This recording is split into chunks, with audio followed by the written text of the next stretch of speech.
محترم صدر مجلس، معزز سامعین اور میرے عزیز ساتھیوں، السلام علیکم۔ آج میں ایک ایسے موضوع پر گفتگو کرنے آیا ہوں جس نے نہ صرف ہمارے دلوں کو غمگین کیا بلکہ پوری قوم کو دہشت گردی کے خلاف متحد ہونے پر مجبور کیا۔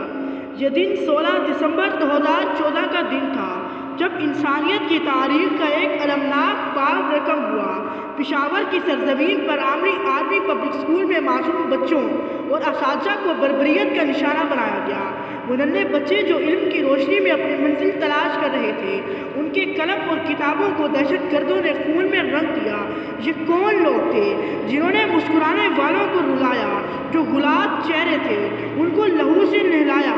زمین بھی کانپ گئی، آسمان بھی رو پڑا جب ماؤں کے لال چھینے گئے۔ ہر دل یہ کہہ اٹھا، یہ بچے صرف اپنے والدین کے جگر گوشے نہیں تھے بلکہ پاکستان کا مستقبل تھے۔ ان معصوموں نے اپنی جانوں کا نذرانہ دے کر ہمیں یہ سبق دیا کہ علم دشمن اور انسانیت کے دشمن کبھی اپنے ارادوں میں کامیاب نہیں ہو سکتے۔ دہشت کے بادل چھٹ جائیں گے، سکون آئے گا، خون شہیداں سے یہ چمن اور نکھر جائے گا۔ یہ واقعہ ہمیں یاد دلاتا ہے کہ ہم سب کو اپنی ذمہ داری نبھانی ہے۔